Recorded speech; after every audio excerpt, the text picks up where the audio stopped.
실수요자 중심의 주택시장 안정을 실현하기 위해 일관된 노력을 기울여 왔습니다.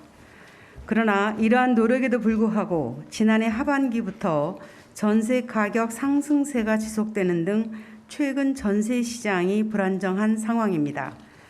대책을 말씀드리기에 앞서 새로 전셋집 구하기에 어려움을 겪고 계시는 국민 여러분께 송구하다는 말씀을 드립니다. 최근 전세 문제는 거시경제 여건, 가구 분화, 매매시장 안정 조치 등 구조적 요인이 복합 작용한 결과입니다. 장기간 지속된 저금리 기조로 많은 임차 가구가 월세보다 부담이 적은 전세를 찾게 되고 주거 상향 수요도 증가하면서 전세 가격이 상승하고 있습니다.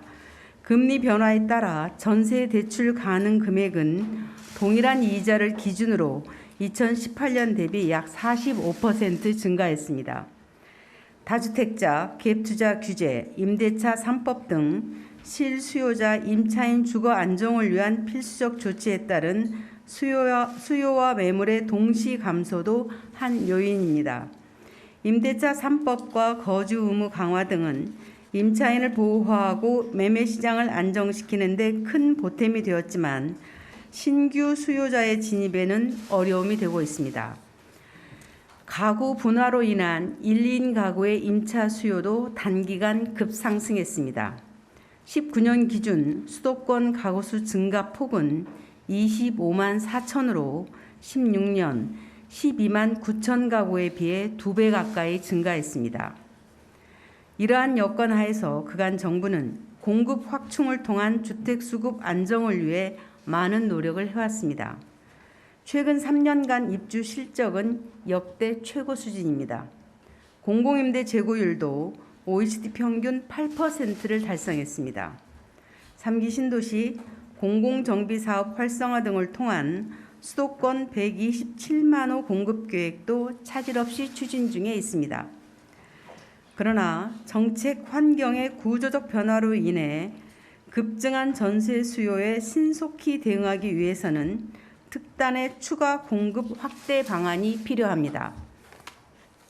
정부는 이를 위해 공공의 주택 공급 역량을 최대한 활용하고 민간의 신규 주택 건설을 적극 촉진하여 22년까지 11만 4천 호의 주택을 전세형 물량으로 추가 공급하고 이 중 7만 호를 수도권에 집중할 계획입니다.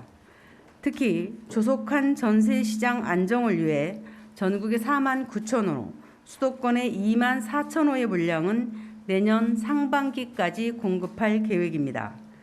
이와 함께 최소 3년 이상이 소요되는 주택 공급에 선제적으로 대응하는 차원에서 공공택지 추가 확보 등 중장기적 공급 기반도 확충해 나가겠습니다. 아울러 공공임대주택을 질 좋은 평생주택으로 탈바꿈하는 정책도 함께 추진하겠습니다.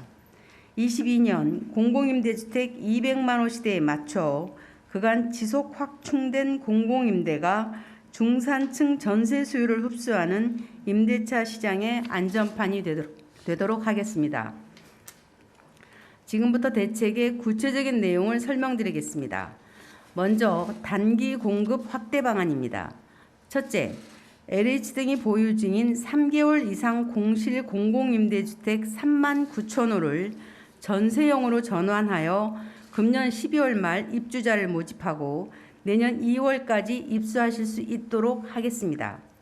공공임대 19,000호는 입주 시기를 앞당겨 내년 1, 4분기부터 조기 공급하겠습니다. 둘째, 매입임대는 주택 순증 효과를 높일 수 있도록 기존 주택을 매입하는 비중을 줄이고 민간 건설사가 계약된 물량을 건설하면 LH 등이 매입하는 약정 방식 중심으로 전환하여 공급을 대폭 확대해 나가겠습니다. 시세 90% 이하로 최장 6년간 거주할 수 있는 공공전세주택을 신규 도입하고 전세 거주를 희망하는 무주택 실수요자의 특성을 감안 소득 자산 요건을 대폭 완화한 추천 방식을 통해 22년까지 18,000호를 공급하겠습니다. 아울러 민간 건설사가 임대주택 신규 건설에 적극 참여할 수 있도록 세제 혜택, 저리의 건설 자금을 지원하고 특히 임대주택 공급 실적이 많은 업체에게는 공공택지를 우선 공급하겠습니다.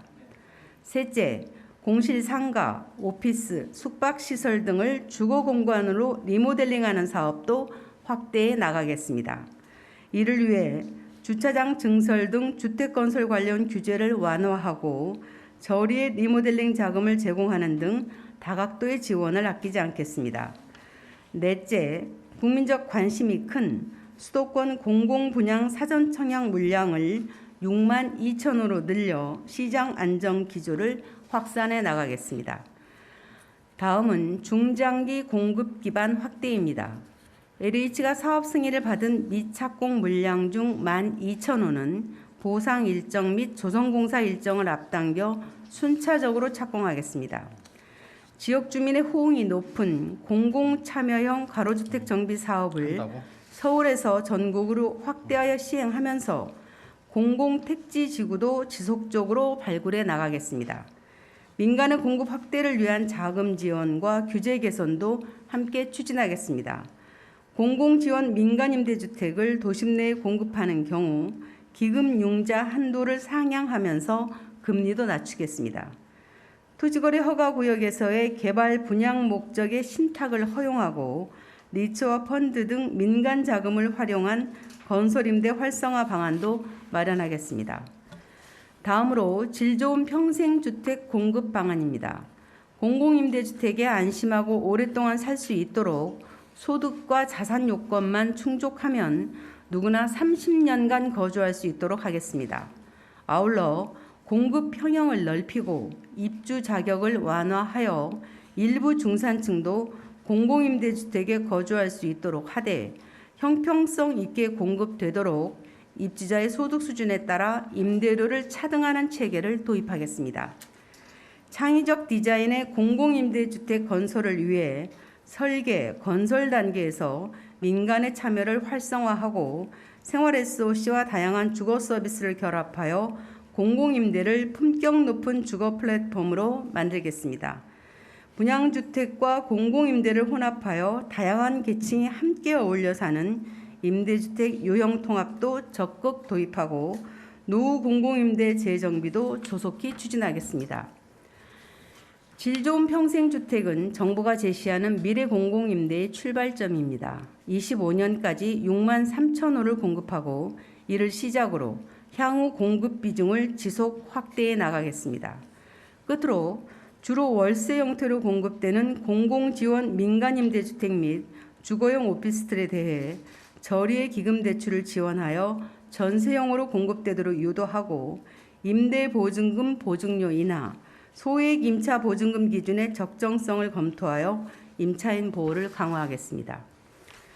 정부는 이번 대책의 효과가 조기에 가시화될 수 있도록 지자체 협의를 거쳐 인허가 기간을 최대한 단축하고 입지 확보 등 공급 여건이 구체화되면 즉시 입주자 모집을 실행하는 등 국민 여러분께서 신규 공급의 성과를 조기에 체감하실 수 있도록 하겠습니다. 또한 주기적으로 공급 실적을 점검하고 장애 요인을 해소하는 집행 체계를 갖추겠습니다. 국민 여러분, 지난 7월 임차인의 거주권을 2년에서 4년으로 보장하는 임대차 3법이 31년 만에 개정되었습니다. 그 결과 법 시행 전에 57.2%였던 전월세 계약 갱신율은 10월에는 66.2%까지 높아졌습니다. 10명 중 7명은 전월세값 급증에 대한 걱정 없이 살던 집에 계속 거주할 수 있게 되었습니다. 전세대출 공적 보증 갱신 건수도 연중 최고치를 기록했습니다. 임차인들이 안심하고 거주하는 기간이 늘고 있다는 긍정적 효과를 입증하는 수치입니다. 임대차 3법은 집이 사람이 사는 곳이라는 사회적 합의로 이룬 소중한 성과입니다. 이러한 임차인 주거 안정의 긍정적 효과를 임대차 시장 전반으로 확산시키는 방법은 전세 수급을 안정시켜 임대차 3법이 조기에 안착될 수 있도록 하는 것입니다. 집을 소유하지 않아도 안정적으로 살 권리와 내 집을 마련해 안정적으로 살 권리 모두 정부가 지켜야 할 국민의 소중한 권리입니다. 정부는 앞으로도 국민의 주거권을 지키기 위해 최선을 다하겠습니다. 감사합니다. 지금부터 자, 김현미 국토부 장관이 직접 브리핑을 했습니다. 몇 가지 내용을 좀 간추려 보면은요. 처음에 사과를 좀 했죠. 최근에 전세가 급등 등등 관련해서 먼저 사과를 했는데요. 뒷부분에 마지막 분에 보셨지만은 임대차법 관련해서 대다수 분들이 혜택을 보고 계시다. 갱신을 했는데 높지 않은 가격으로 갱신했다. 뭐 이런 부분을 또 강조했습니다. 그러니까 임대차법 이거 계속 간다는 부분을 강조한 것 같고요. 그리고 중간 부분에는요.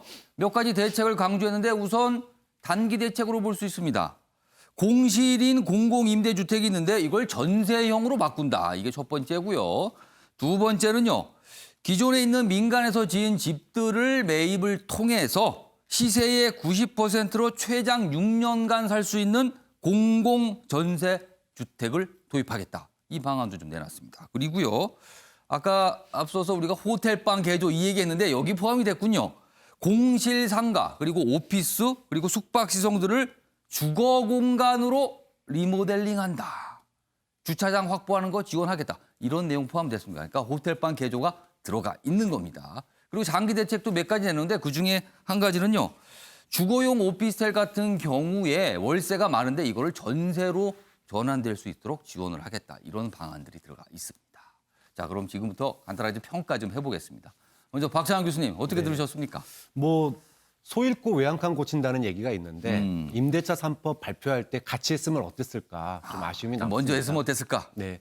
그럼에도 불구하고 우리가 뭐 그래도 고칠 건 고쳐야 되잖아요. 예. 그런 점에서 일단은 뭐 남는 그 아파트들 이거를 갖다가 이제 전세로 내놓겠다 이렇게 얘기를 했어요. 특히나 이제 서울 수도권에 이제 35,000호를 갖다가 빨리 공급하겠다고 그러는데 이 부분은 이번에 2+2년으로 계약이 이제 갱신된 분들은 상관이 없지만 새롭게 들어가려고 하는 분들은 지금 굉장히 어려움을 겪고 있거든요. 좀 그런 점에서 가뭄의 단비 역할을 하지 않을까 기대가 되고. 그런데 호텔방 개조, 상가 개조 이건 들어갔습니다. 네. 그리고 이제 보니까는 뭐 이거를 뭐 정부가 하겠다는 게 아니라 이것을 개조할 때 들어가는 뭐 주차장이나 이런 걸 할 때 그 비용에 대해서 저리로 해주고 그 다음에 인허가를 갖다가 좀 쉽게 해주겠다. 예. 이렇게 이제 틈새 대책으로 들어갔는데 근데 중요한 거는 이게 본질적인 대책은 안 되잖아요. 말 그대로 단기 대책이고 아까 얘기했던 대로 그 다음에 말미에 나왔던 대로 질 좋은 공공임대주택을 갖다가 어떻게 우리 사회에서